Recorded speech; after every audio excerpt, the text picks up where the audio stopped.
America और Iran के बीच एक बार फिर टकराव बढ़ता दिखाई दे रहा है।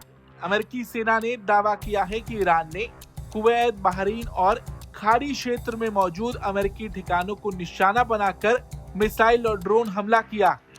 वहीं इसके जवाब में अमेरिका ने भी ईरान के केश्म आइलैंड पर जवाबी कार्रवाई की। मीडिया रिपोर्ट्स के मुताबिक ईरान ने आज सुबह कुवैत पर मिसाइल और ड्रोन से कई जोरदार हमले किए। हालांकि कुवैत की वायुसेना ने इन हमलों को हवा में ही नाकाम कर दिया। वहीं कुवैत की सेना ने जनता के लिए एक दूसरी बड़ी चेतावनी भी जारी की। सरकार ने नागरिकों और प्रवासियों से अपील की कि वो हमलों के बाद आसमान से गिरे किसी भी मलबे, छर्रे या किसी अज्ञात चीज को बिल्कुल ना छुएं और ना ही उसके पास जाएं।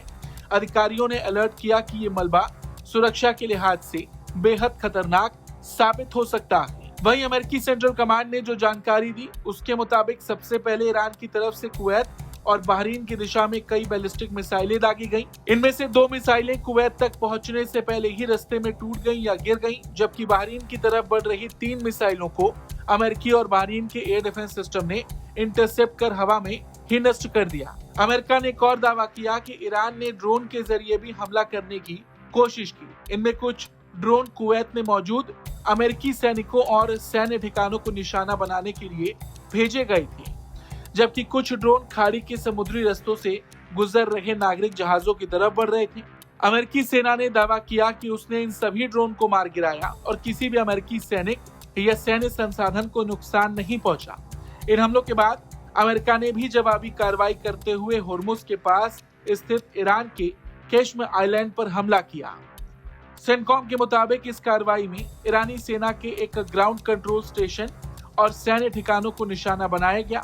अमेरिका का कहना है कि यह हमला पूरी तरह आत्मरक्षा में किया गया, क्योंकि ईरान लगातार अमेरिकी हितों और क्षेत्रीय सुरक्षा को चुनौती दे रहा था। हालांकि इस पूरे बवाल में ईरान का भी एक अपना पक्ष है। ईरान की कहानी एकदम अलग है। ईरानी सरकारी मीडिया और इस्लामिक रिवॉल्यूशनरी गार्ड कॉर्प्स यानी IRGC का दावा है कि उसने बहरीन में मौजूद अमेरिकी 5th फ्लीट, एक क्षेत्रीय एयरबेस और अमेरिकी हेलीकॉप्टर्स को निशाना बनाया।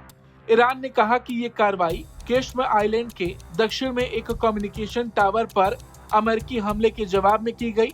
हालांकि अमेरिका ने 5th फ्लीट पर हमले और उसे नुकसान पहुंचाने के दावे को पूरी तरह खारिज कर दिया है। इस पूरे घटनाक्रम की सबसे बड़ी चिंता ये है कि ये सब कुछ उस वक्त हो रहा है जब अमेरिका और ईरान के बीच युद्ध खत्म करने और तनाव कम करने को लेकर बातचीत चल रही है। पिछले कुछ दिनों से दोनों देशों के बीच संभावित शांति समझौते की चर्चा हो रही थी। हालांकि बातचीत आगे नहीं बढ़ सकी और अब जमीन पर फिर से सैन्य टकराव देखने को मिल रहा है। वहीं इस बीच अमेरिकी राष्ट्रपति डोनाल्ड ट्रंप का कहना है कि दोनों देशों के बीच बातचीत अब भी जारी है और ईरान समझौता करना चाहता है। वहीं ईरान का आरोप है कि अमेरिका बार-बार जिससे किसी भी नतीजे पर पहुंचना मुश्किल हो रहा है। कुल मिलाकर एक तरफ बातचीत की मेज पर शांति की कोशिशें चल रही हैं, तो दूसरी तरफ मिसाइलों, ड्रोन और जवाबी हमलों का दौर जारी है। ऐसे में सवाल यही है कि क्या दोनों देश समझौते की तरफ बढ़ेंगे या फिर तनाव पूरे खाड़ी क्षेत्र को एक बड़े संघर्ष की ओर धकेल देगा। Bureau report, Bharat.